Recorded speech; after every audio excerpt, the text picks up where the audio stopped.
यहाँ पर अगला सवाल सर इंडियन बैंक को लेकर के है। 870 पर इन्होंने बाय किया है। इन्हीं लेवल्स पर जो है कल आसपास से क्लोजिंग दी है इंडियन बैंक ने। क्या व्यू रखना चाहिए सर इसको लेकर के? बिल्कुल पॉजिटिव व्यू है। और अगर एवरेज करनी हो तो एवरेज भी कर सकते हैं यहाँ पर, क्योंकि ये इसी लेवल पे लिया है। अगर थोड़ा सा हम्म। गिरावट आता है 840 845 के जोन में, तो यहाँ पर एवरेज कर सकते हैं।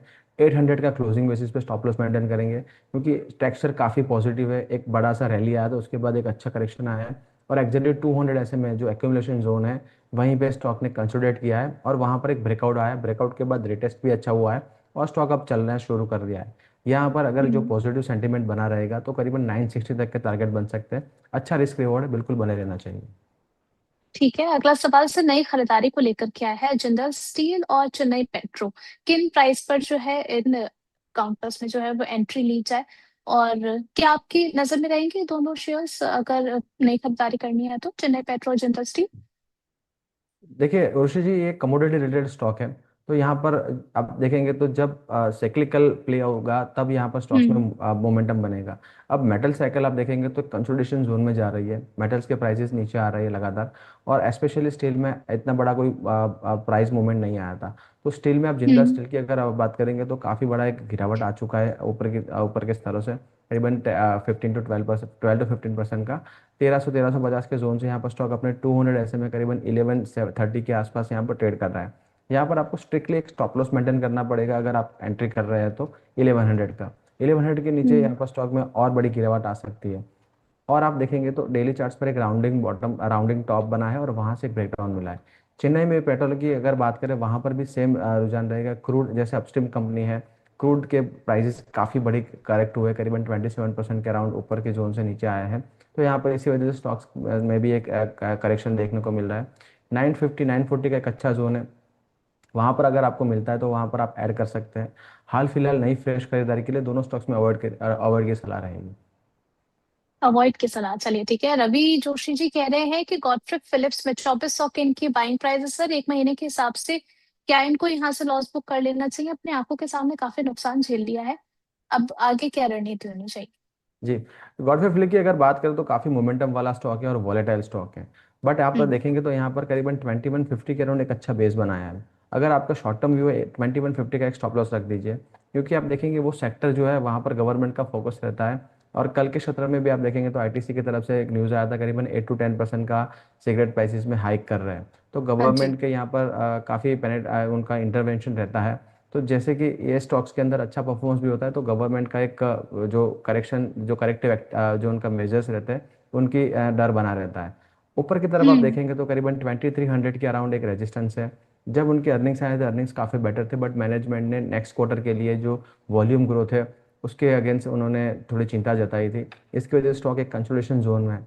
तो अगर आपको एग्जिट करके और अच्छी अपॉर्चुनिटी मिल मिल सकती है दूसरे सेक्टर्स में, जैसे डिफेंस है, बैंकिंग है, वहाँ पर शिफ्ट हो सकते हैं, तो वहाँ पर बेटर अपॉर्चुनिटी है। ठीक है, नेक्स्ट इनका क्वेश्चन सर बीडीएल को लेकर के है। 1310 की इनकी बाइंग प्राइस है। कल के सेशन में भी हमने देखा अच्छे खासे अपसाइड हमें बीडीएल पे देखने को मिली है। क्या किन आगे के लिए क्या टारगेट्स बन रहे हैं सर? हाल फिलहाल आप देखेंगे तो स्टॉक एक रेंज में है, करीबन 1470 से लेके 1170, 300 पॉइंट के रेंज में चला है। कल के हम्म। सत्र में मैनेजमेंट के कमेंट्री के बाद यहाँ पर स्टॉक में काफ़ी बड़ा एक अपमूव आया है। अभी भी 200 SMA के नीचे चल रहा है। जब तक 1420 के ऊपर यहाँ पर क्लोजिंग नहीं मिलती, जो 200 SMA है एक्यूमुलेशन जोन है, तब तक यहाँ पर आप बाय ऑन डीप कर सकते हैं। नीचे की तरफ 1150 का एक स्टॉप लॉस मेंटेन कर सकते हैं।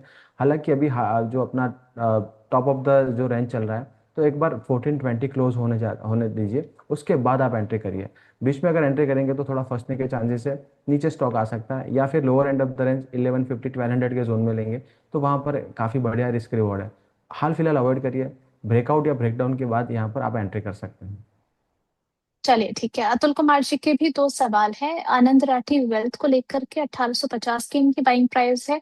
जानना चाह रहे हैं क्या स्टॉप लॉस यहाँ पर इनको मेंटेन करना चाहिए, टारगेट्स क्या रहेंगे? और दूसरा इनका सवाल है सिक्का इंटरप्लांट सिस्टम को लेकर के। 1088 की इनकी बाइंग प्राइस है। सिमिलरली स्टॉप लॉस और टारगेट जानना चाह रहे हैं। आनंद राठी वेल्थ की अगर हम बात करें तो कल के सेशन के अगर हम देखते हैं तो 1885 पर ट्रेड होता हुआ नजर आया सर। क्या व्यू होना चाहिए इसको लेकर के?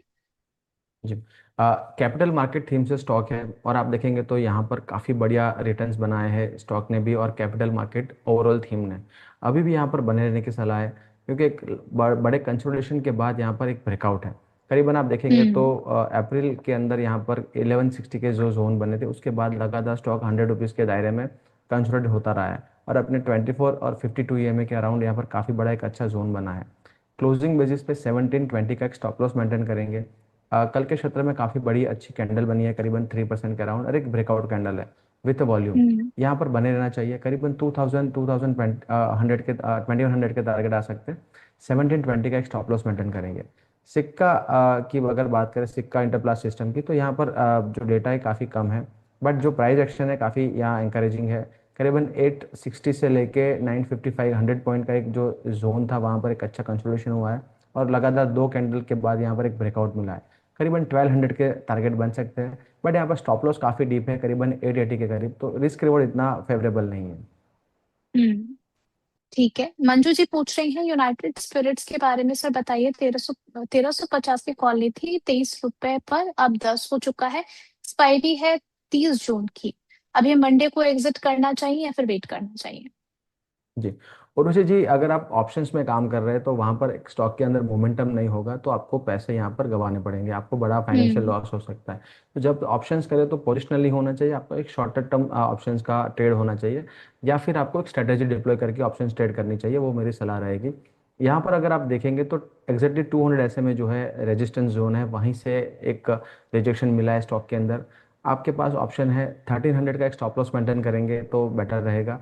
1300 के बाद यहाँ पर ऑप्शन में काफ़ी बड़ा डीके हो सकता है, और एक्सपायरी भी आप देखेंगे तो अप्रोच कर रही है, नियर बाई है, तो यहाँ पर डीके काफ़ी फास्ट होता है, तो आपको फाइनेंशियल लॉसेज हो सकते हैं। या तो फिर आप अपना जो कॉल साइड है वहाँ पर एक स्टॉप लॉस मेंटेन करिए, या फिर स्पॉट में 1300 का एक स्टॉप लॉस मेंटेन करके चल सकते हैं। ठीक है। आगे सवाल आया है एनटीपीसी ग्रीन को लेकर के। प्रदीप यादव जी हैं, कह रहे हैं कि 111 पर इन्होंने बाय किया था, और पिछले 1.5 साल से अपनी पोजीशन को यहाँ पर होल्ड कर रखा है इन्होंने। आगे के लिए क्या इनको लॉस बुक कर लेना चाहिए या फिर बने रहना चाहिए? अब इतना पेशेंस इन्होंने रखा है, क्या आगे की रणनीति होनी चाहिए? जी। और उसी जब लिस्ट हुआ था स्टॉक, तो आप देखेंगे तो काफ़ी एक रिच वैल्यूएशन पे लिस्ट हुआ था। अब स्टॉक के अंदर काफ़ी बड़ा करेक्शन है, और एक अच्छा कंसोलिडेशन हम्म। हो चुका है टाइम वाइज और प्राइस वाइज। अब आप देखेंगे तो करीबन उन्होंने रेजिस्टेंस के पास यहाँ पर स्टॉक में एंट्री की है, वहाँ से एक शार्प फॉल है, बट यहाँ पर बने रहने की सलाह है। करीबन 85 का जो जोन है, अच्छा बेस बना है लिस्टिंग के बाद भी, और उसके बाद भी आप देखेंगे तो यहाँ पर रिटेस्ट हो चुका है। अब ब्रेकआउट हम्म। जो है 120 के जोन के ऊपर है, यहाँ पर बने रह सकते हैं। अगर कोई गिरावट आती है, अगर आपके पास क्षमता है ऐड कर सकते हो, तो आप यहाँ पर बिल्कुल ऐड कर सकते हैं। एक स्टॉप लॉस मेंटेन करेंगे करीबन 82 के अराउंड, और यहाँ से स्टॉक में रिवर्सल बनता है, क्योंकि देखिए स्पेस काफ़ी अच्छा है, गवर्नमेंट का भी फोकस है, और एक नेक्स्ट थीम भी बन सकता है, तो यहाँ पर बने रहने की सलाह है। लॉस अननेसेसरी बुक मत कीजिए, अच्छा स्पेस है और अच्छे वैल्यूएशन पर स्टॉक मिल रहा है, थोड़ा सा लंबी अवधि का नजरिया रखेंगे तो यहाँ पर काफ़ी अच्छे गेंस बन सकते हैं। चलिए ठीक है। यहाँ